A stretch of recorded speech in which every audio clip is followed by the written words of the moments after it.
Hi అందరికీ నమస్కారం. ఈరోజు కథ ప్రేమించు ప్రేమన్ పంచు ఫస్ట్ ఎపిసోడ్.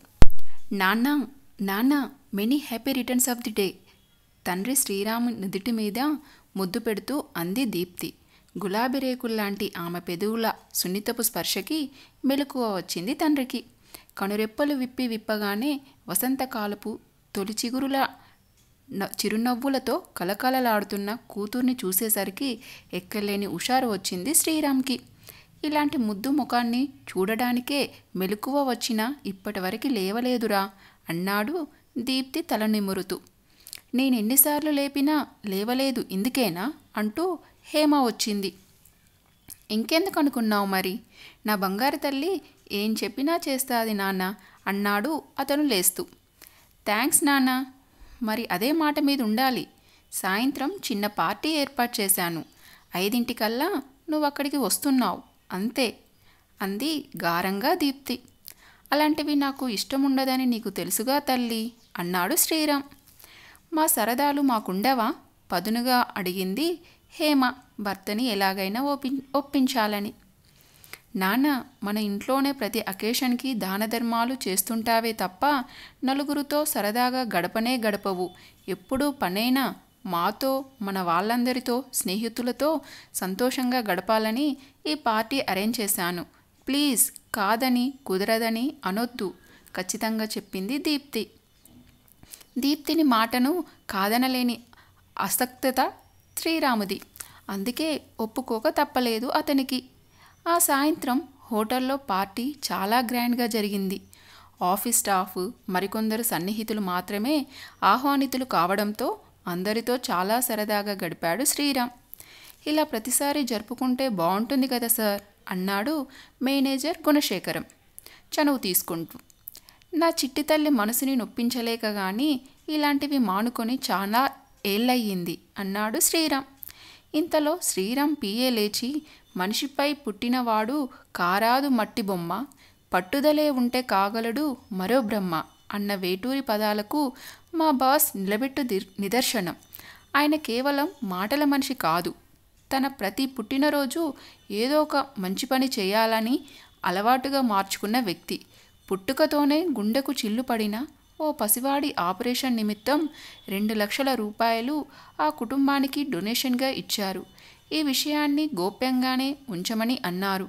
కానీ కొందరైనా వీరిని స్ఫూర్తిగా తీసుకుంటారన్న ఆశతో నమ్మకంతో చెబుతున్నాను.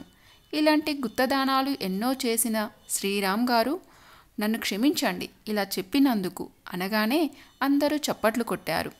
దీప్తి ఒక అంగళం తండ్రిని సమీపించి అతని బుగ్గల మీద గట్టిగా ముద్దు పెట్టుకుంది.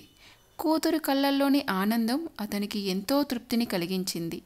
ఆ తర్వాత అతని సహాయం వల్ల పైకి వచ్చిన వారు, సమస్యల నుంచి బయటపడిన వారు శ్రీరామ్ గురించి చెబుతూ తమ కృతజ్ఞతలు తెలియజేసుకున్నారు.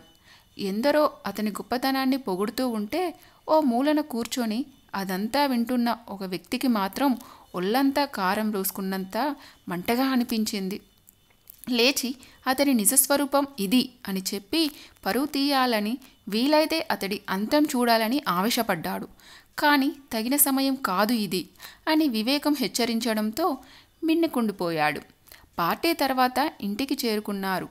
అప్పటికే హేమ అన్ని ఏర్పాట్లు చేయడంతో బీదలకు అన్నదానం, వస్త్రదానం చేశారు. భార్య వైపు ప్రశంసగా చూశాడు శ్రీరామ్.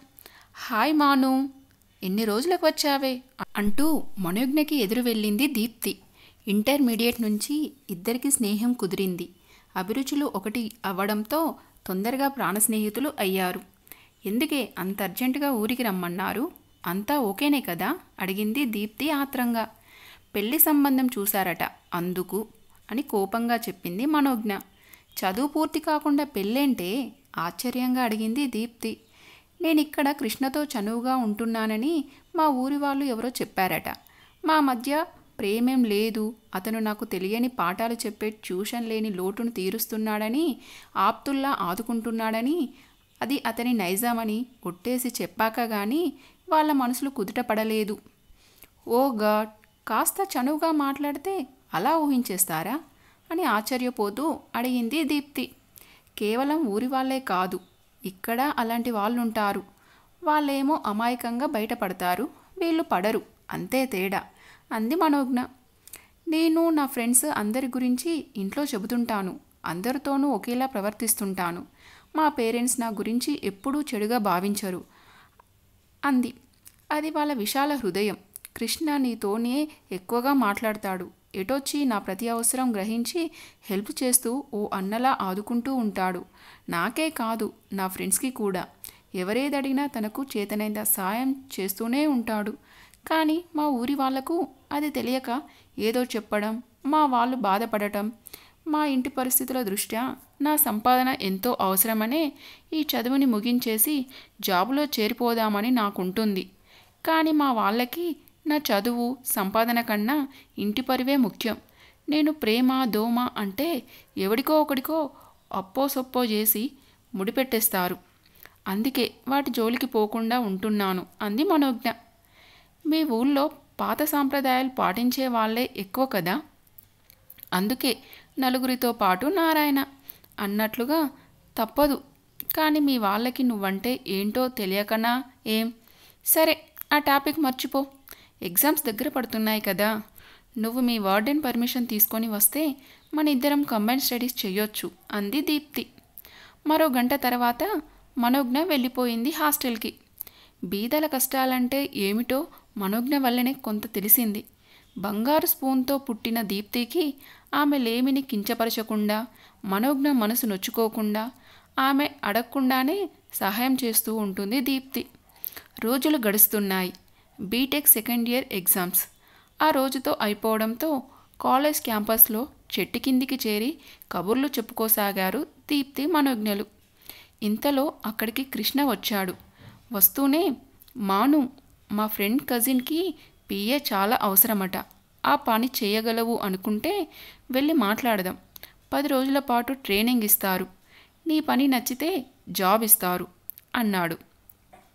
చదువు పూర్తి కాకుండా ఈ జాబ్ ట్రయల్స్ ఏంటే విసుబొత్తు అడిగింది దీప్తి. ఈసారి పంటలు పండగ చాలా నష్టం వచ్చింది. నేనిప్పుడు అక్కడికి వెళ్ళి ఏడుస్తూ కూర్చే కన్నా ఇక్కడే ఉండి ఏదో జాబ్ చేసుకుంటేనే మంచిదని కృష్ణకి ఏదైనా జాబ్ ఉంటే చూడమని చెప్పాను అంది మనోజ్ఞ. వద్దు మాను, చదువు డిస్కంటిన్యూ చెయ్యకు. నాన్నతో మాట్లాడి నీ చదువుకు కంప్లీట్ అయ్యేలా చేస్తాను అని దీప్తి అంది. ఎవరైనా ఎంతకని సాయం చేస్తారే? చదువుకునే వారికి అంకుల్ హెల్ప్ చేస్తారని తెలుసు, కానీ మా ఇంటి ఖర్చులకి అడగలేను కదా. ఏదో ఒక చిన్న జాబ్ చేసుకొని ఈ హాలిడేస్ని సద్వినియోగం చేసుకుంటాను. ఇంటికి అంతో ఇంతో పంపించగలుగుతాను అంది మనోజ్ఞ. సరే, రెజ్యూమ్ రెడీ చేసుకో, రేపు మనం పెడదాం అన్నాడు కృష్ణ. అలాగే అంది మనోజ్ఞ. 2 రోజుల తర్వాత మనోజ్ఞ ఫోన్ చేసింది. ఆమె గొంతులో తొణికిసలాడుతున్న ఉత్సాహాన్ని చూసి ఇట్టే పసిగట్టేసింది దీప్తి. అందుకే వెంటనే కంగ్రాచులేషన్స్ అంది దీప్తి. ఏంటి, నాకు జాబ్ వచ్చేసిందని కృష్ణ చెప్పేశాడా అని అడిగింది ఆత్రంగా. లేదు, అమ్మాయి గారి గొంతే చెప్తుందిలే నవ్వుతూ అంది దీప్తి.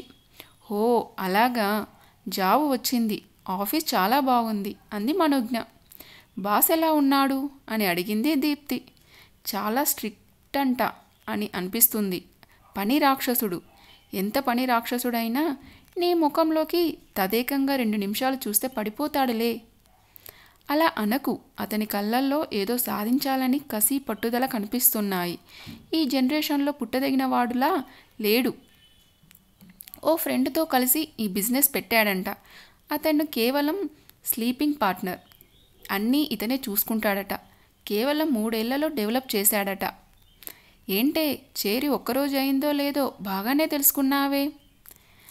కొన్ని మన కృష్ణ ద్వారా, మరికొన్ని ఇక్కడ మేనేజర్ ద్వారా తెలిసాయి అంతే. వర్క్ ఎలా ఉంది? నేర్చుకున్న వారికి నేర్చుకునే అంత. ఒళ్ళు దగ్గర ఉంచుకొని పని చేయమ్మా, తప్పులు క్షమించరు, టైం సెన్స్ పాటించాలి అని చెప్పాడు మేనేజర్. ఇక పడుకుంటానే, పొద్దున్నే లేవాలిగా అంది మనోజ్ఞ. మాను, నీ అకౌంట్లో 5000 డిపాజిట్ చేశాను, మొహమాట పడకుండా వాడుకో. అన్నట్లు మొదటిసారి శాలరీ తీసుకోగానే మంచి ట్రీట్ ఇవ్వాలి, సరేనా అంది దీప్తి ఫోన్ పెట్టేస్తూ. మనోజ్ఞ మనసంతా కృతజ్ఞతో నిండిపోయింది. దీప్తి కృష్ణ తనకు తోడుగా నిలబడకపోతే ఎంత కష్టంగా ఉండేదో. ఆర్థికపరంగా దీప్తి మిగిలిన విషయాల్లో కృష్ణ అండా ఉండబట్టే, కానీ లేకుంటే తను ఒంటరిగా ఇక్కడ ఉండి చదువుకోగలిగేదానినా? వారిద్దరి రుణం ఎలా తీర్చుకోగలను? ముందు ఈ జాబ్లో నిలదొక్కుకోగలిగితే పరిస్థితులు కొద్దిగానైనా చక్కబడతాయి అనుకుంటూ నిద్రలోకి జారుకుంది మనోజ్ఞ. ఇదండి ఈరోజు పార్ట్. ఈ పార్ట్ మీకు నచ్చిందని ఆశిస్తున్నాను. ఈ పార్ట్ కనుక మీకు నచ్చినట్లయితే లైక్ చేయండి అండ్ సబ్స్క్రైబ్ చేసుకోండి. రేపు మరొక పార్ట్తో మళ్ళీ కలుసుకుంటాను. అంతవరకు బాయ్.